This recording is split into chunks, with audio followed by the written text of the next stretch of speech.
বিসমিল্লাহির রহমানির রহিম। দেশকে ক্ষুধামুক্ত এবং সুষম খাদ্য উৎপাদনের জন্য কৃষির কোনো বিকল্প নেই। আজকে যারা কৃষিকাজ করতেছে, যারা স্মার্ট কৃষক, যারা উচ্চ শিক্ষিত হয়ে কৃষিকাজে আসছেন, তাদের দ্বারাই সম্ভব দেশকে সুষম খাদ্য উৎপাদনের গতিকে ত্বরান্বিত করার। আল্লাহ পাক আমাদের সেই তৌফিক দান করুক। কারণ কৃষি হচ্ছে একটা পৃথিবীর মেরুদণ্ড। কৃষকরা খাদ্যদ্রব্য উৎপাদন করে বিধায় পৃথিবীর মানুষ আমরা সকলেই খেতে পারি। আল্লাহ পাক আমাদের কৃষকের দ্বারাই খাদ্যের যোগান দান করেন। এখানে একটা প্রজেক্টে আসছি, মালটার গাছ।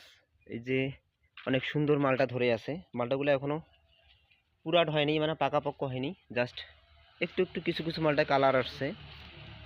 এই যে দেখেন, আমার মনে হয় এটা মালটা না, এটা মানে কমলা। এটা একটু ছোট ছোট করতেছে, চাইনিজ কমলা সম্ভবত হবে। তো দেখেন এই যে কত সুন্দর ফল, বর্তমান গাঢ় সবুজ।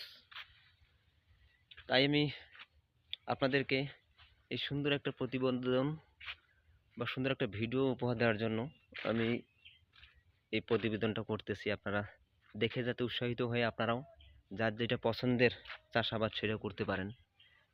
এখানে দেখেন কত সুন্দর মনোরম পরিবেশ, কত সুন্দর একটা বিউটিফুল নেচার, অর্গানিক নেচার, দেখে মুগ্ধ হয়ে যাচ্ছি। তো সবশেষে এক কথাই বলবো যে আমি যা কিছু ভিডিও করি অলওয়েজ একদম খাঁটি, অরিজিনাল, ন্যাচারাল, অর্গানিক। কোনো এডিট করি না, কোনো এক্সট্রা কোনো কিছু এফেক্ট দেই না। সেটাই আপনাদের সামনে আপলোড করি অনলাইনে, ইউটিউবে, সোশ্যাল মিডিয়ায়। তো আপনারা অবশ্যই ভিডিওগুলো দেখবেন এবং লিগ্যাল বিষয়গুলো আপনারা এখানে বুঝতে পারবেন। তো আপনারা সকলে ভালো থাকবেন। আপনাদের সকলের সুস্বাস্থ্য কামনা করে আমি আমার সংক্ষিপ্ত ভিডিও এখানে শেষ করতেছি। আল্লাহ হাফেজ।